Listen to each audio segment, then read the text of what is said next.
Okay, so we have talked about um, kind of those opening founding documents. We talked about the Declaration of Independence and that breakup letter from King George.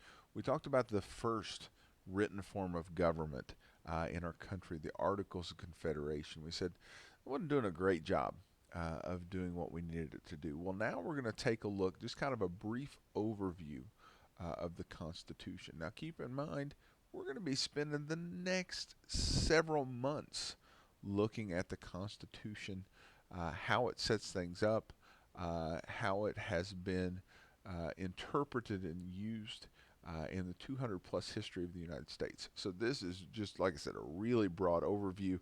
We're going to spend a lot of time looking at the different specific parts of the Constitution.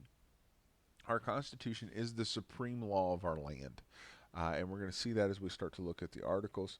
Basically, these are the rules that we play by. Everything, every law that's passed, every decision that's made in a court has to pass the test of being within the powers granted to people by the Constitution. If something goes against the Constitution, it's like having one of the Jackson Euchre. The Constitution trumps it, right? This is the most important document that we have in the United States. It's going to replace, like we said, the Articles of Confederation. Remember, they passed those in 1781. And for 6 or 7 years, they tried to make it work, but they said there's just no strong central government or no strong federal government. And so George Washington and the boys show back up in Philadelphia, uh, this time to try and craft a form of government that is going to work with a federal government and state governments. And so this is to get them closer to that balancing and to be able to do what it is they needed to do. We adopted in 1789. We have a Constitution Day. Every year, September 15th is Constitution Day, celebrating the adoption of the Constitution. And like I said, we're going to look at the 7 articles that make up the Constitution. And again, we're going to come back to this stuff time and again. This is just to give you kind of a brief summary of what it is that we're looking at. Article 1 of the Constitution sets out what is known as the legislative branch of the government, right? This for us we refer to as the U.S. Congress. There are 2 houses of Congress. There's a Senate and the House of Representatives. And each state, all 50 states in the country, send people to be members of the Senate and the House of Representatives. And the legislative branch exists to make laws. That's right. This is the part of our government that makes laws. And so they are this one. When you look at the Constitution and as you take a look, this is the longest article in our Constitution.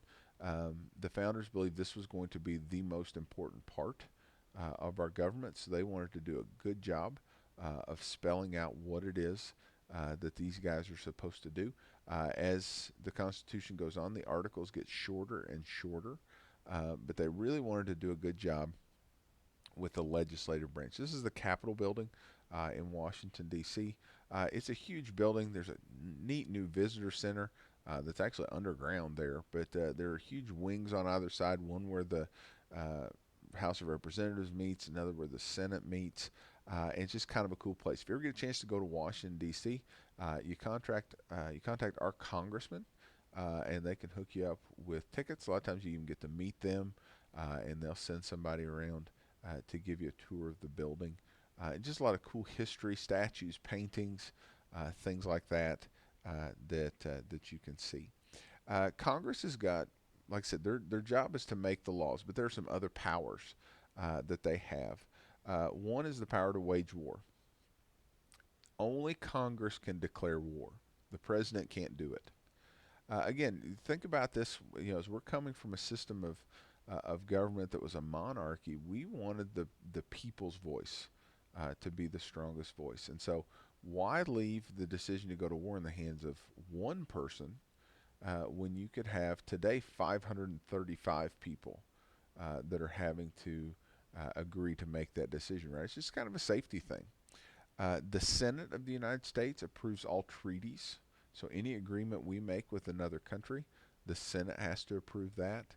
And then taxes, all kind of revenue bills start in the House of Representatives. So there's a lot of important stuff that's going on here in the legislative branch. There are two compromises that you see represented in Article 1. One is what's called the Great Compromise. Now, if you look at those two things, in the Senate, there are 100 senators, two for every state. Right? So Indiana has two, New York has two, California has two. Everybody is equally represented in the Senate. Doesn't matter how many people you have, doesn't matter how big your state is. Everybody gets equal representation. Now, to be a senator, you have to be 30 years old, and you have to live in the state that you represent. You also had to have been here while there's a requirement for how long you have to have been in the United States. But to be a senator, 30 years old, live in the state that you represent. These guys are going to get elected for 6-year terms of office. So in Indiana, we've got two senators, and so every 6 years we vote to either send those guys um, back or to send somebody else. So it's a pretty long time that a senator is going to get to serve. But again, everybody's equally represented in the Senate. Now, in the House of Representatives, there are 435 representatives in the House of Representatives. They actually started with just a certain amount, and then they ended up putting a cap on it because they were running out of room. Wasn't enough room to put people in the room. And so today there are 435, and this is based on population.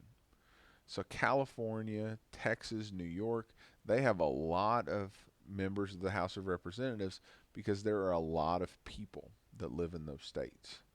Wyoming has got one member of the House of Representatives because there's not a whole lot of people that live in Wyoming.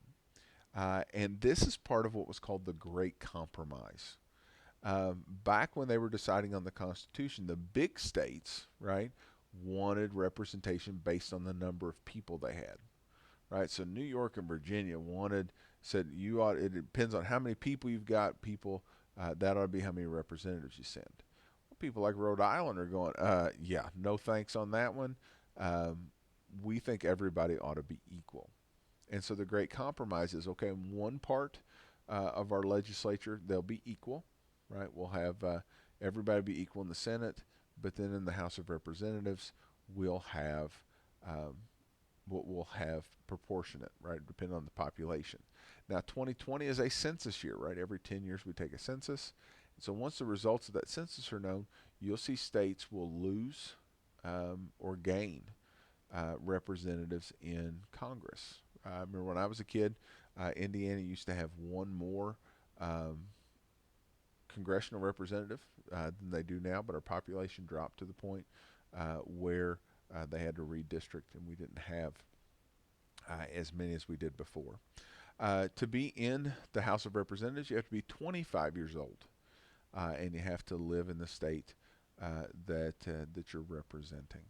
And so you can be a little younger to be in the House of Representatives. Those guys get elected every 2 years, which is nuts, right? So if you were going to be, our guy now is a guy named Trey Hollingsworth, right? And so every 2 years he's running again for that seat. There's no limit on how many times you can be elected to the Senate or the House. As many times as they'll send you, you could be elected, and we'll talk about that in more detail as we get going there. But that was so you're basically always running for election. So every 2 years, the entirety of the House of Representatives is up for election, and 1/3 of the Senate.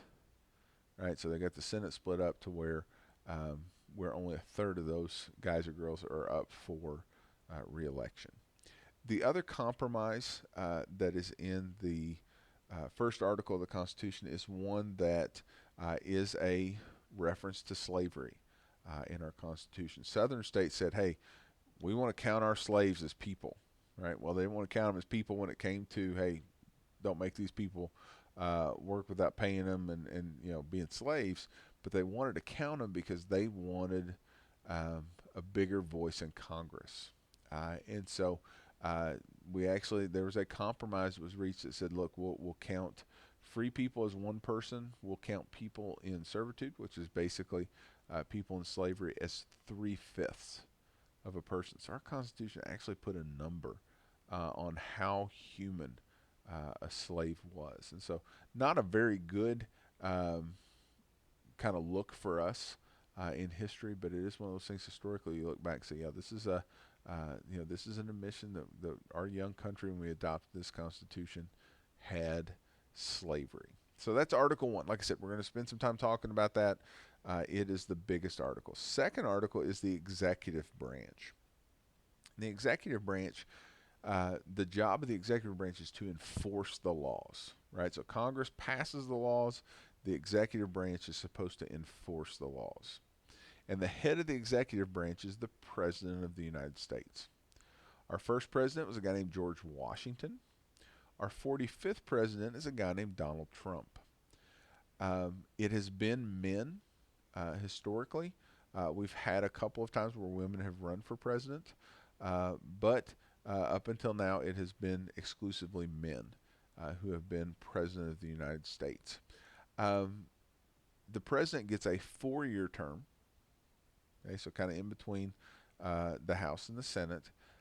You have to be 35 to be president of the United States. And there's a special rule here. You have to have been born in you have to have been born an American citizen. So you can't come from another country, become an American citizen, and run for president. You have to have been born an American citizen to be eligible to be president of the United States. Today we think of the president as kind of the face of the American government. Now, it's not just the president and the vice president that are the executive branch, right? The president has a cabinet. We're going to look at that in more detail later.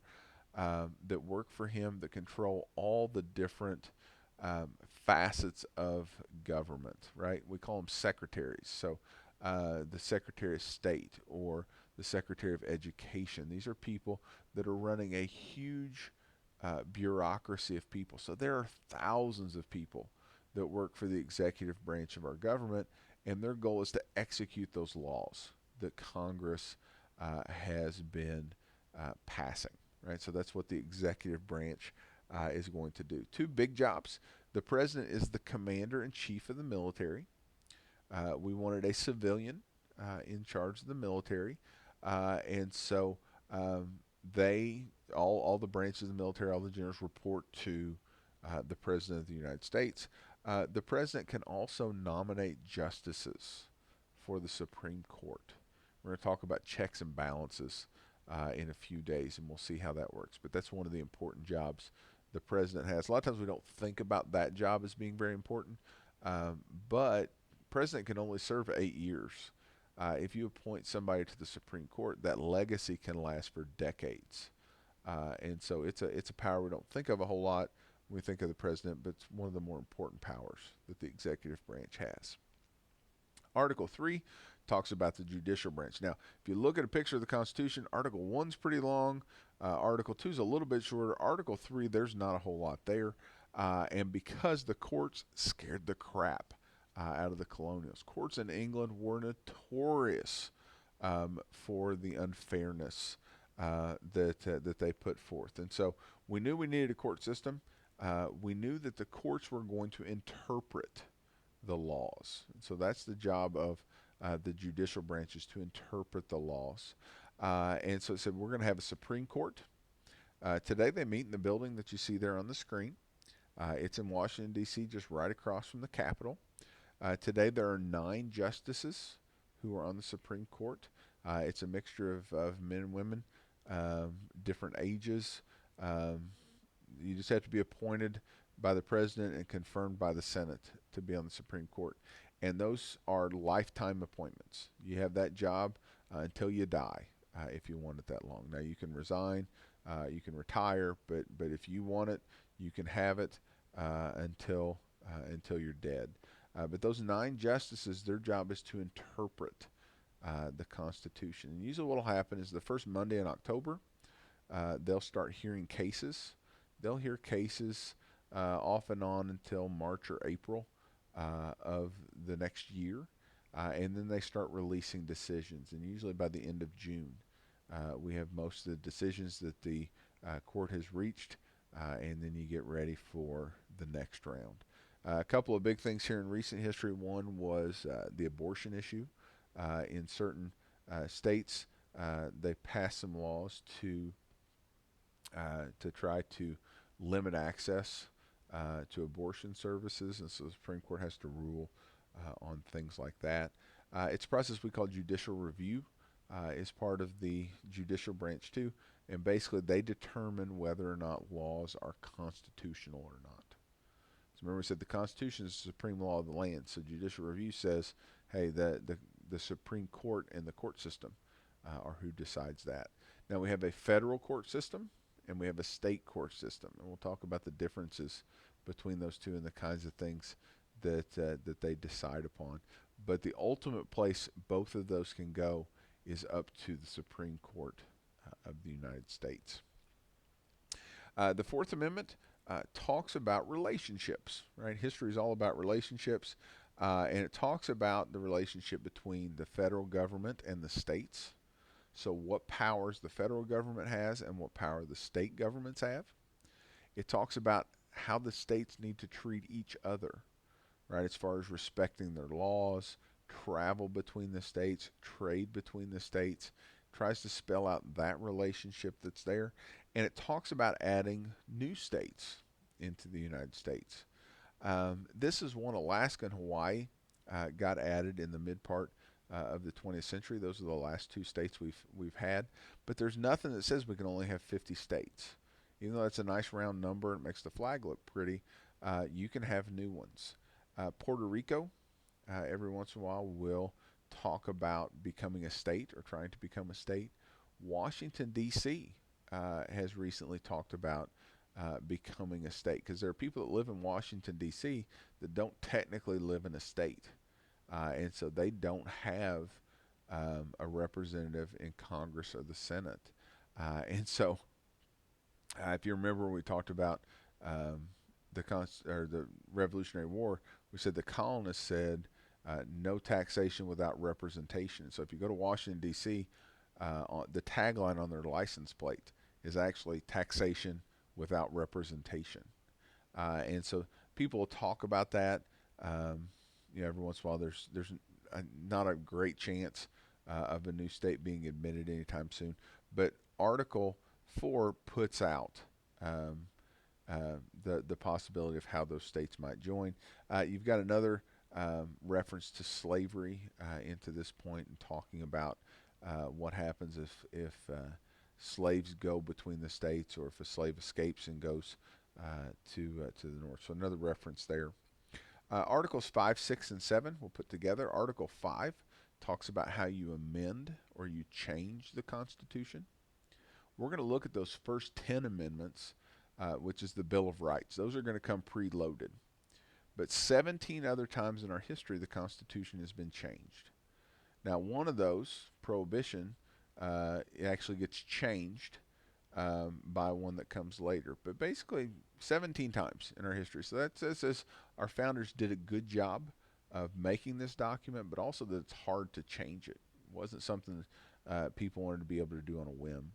Article 6 says the Constitution is the supreme law of the land, so nothing, state, local laws, none of that stuff can go against the Constitution. And then Article 7 talks about how it's going to be ratified.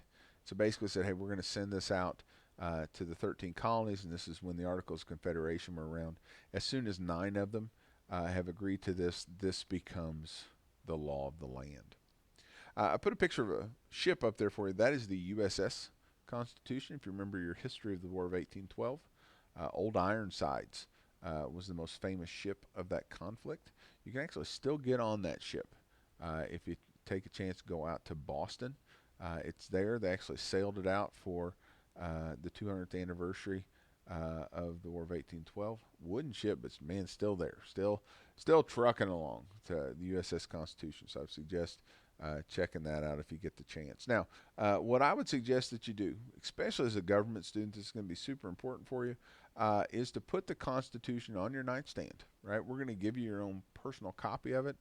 Put it on your nightstand. Read that puppy every night before you go to bed. It's just a little over 3,000 words. Shouldn't take very long at all. But those are the only rights you're guaranteed as a citizen of the United States. This is the most important document we've got when we think about preserving those freedoms that we value so much here in the United States. And so that is kind of an overview of the Constitution. Again, we're going to spend the next several months digging into different pieces and looking at different things. But hopefully that gives you an idea about the basic structure of our government and those rules that we're going to be playing by.